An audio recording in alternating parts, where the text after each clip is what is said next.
Hello hi welcome to in my kitchen official. Please subscribe చేసుకోండి, like చేయండి, మీకు తెలిసిన వాళ్ళకి షేర్ చేయండి. 5 మినిట్స్లో ఉల్లిగడ్డలు లేకుండా ఈ కర్రీ చేసేసుకోండి, చాలా చాలా బాగుంటుంది. ఎలానో చూసేద్దామా.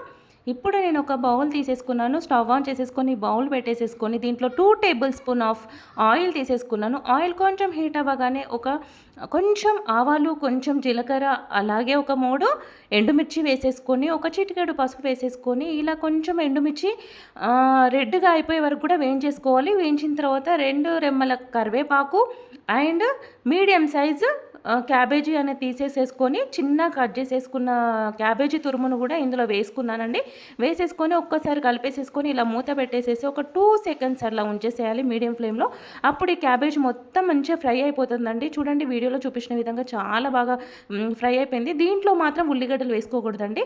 ఉల్లిగడ్డలు వేసేసుకుంటే మాత్రం ఈ కర్రీ మొత్తం చేంజ్ అయిపోతుంది, టేస్ట్ అనేది చేంజ్ అయిపోతుంది. ఈ క్యాబేజీ అనేది దీంట్లో ఉన్న స్వీట్నెస్ అనేది చాలా బాగుంటుంది. అలాగే ఇది తొందరగా అయిపోతుంది అనమాట. ఉల్లిగడ్డల కన్నా కూడా చాలా తొందర అయిపోతుంది. ఇప్పుడు దీంట్లోకి నేను 1/2 టేబుల్ స్పూన్ కారం, 1/2 టేబుల్ స్పూన్ సాల్ట్ వేసేసుకున్నానండి.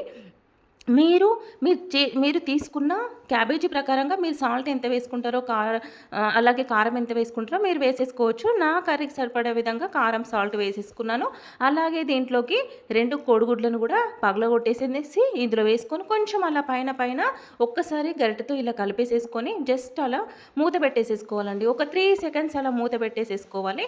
మూత పెట్టేసేసుకున్న తర్వాత ఏంటంటే కొంచెం ఇలా మన క్యాబేజీ ఆమ్లెట్ టైప్గా వచ్చేస్తుంది అనమాట. ఇది చూడండి, ఎక్కడన్నా మనకి వాటర్ ఏమన్నా క్యాబేజీకి ఏంటంటే ఉప్పు కారం వేసిన తర్వాత వాటర్ ఊరే గుణం ఉంటుంది కాబట్టి ఏమన్నా మీకు వాటర్ అనిపించింది అనుకో, హై ఫ్లేమ్లో పెట్టేసి జస్ట్ ఒక 2 సెకండ్స్ ఇట్లా కొంచెం ఫ్రై చేపించే గరిటతో తిప్పుతూ ఫ్రై అనుకోవాలండి. అనేసుకునేసరికి ఆ వాటర్ కూడా ఇరిగిపోతాయి అనమాట, దాంట్లో ఇనికిపోతాయి.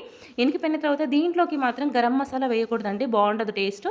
దీంట్లోకి ధనియా పౌడర్ కానీ మిరియాల పౌడర్ కానీ వేసేసుకొని అలా దించేసుకోవాలండి. ఇది చపాతీలోకి కానీ రైస్ కానీ చాలా బాగుంటుంది. మీకు నచ్చింది అనుకుంటున్నా. ప్లీజ్ సబ్స్క్రైబ్ చేసుకోండి.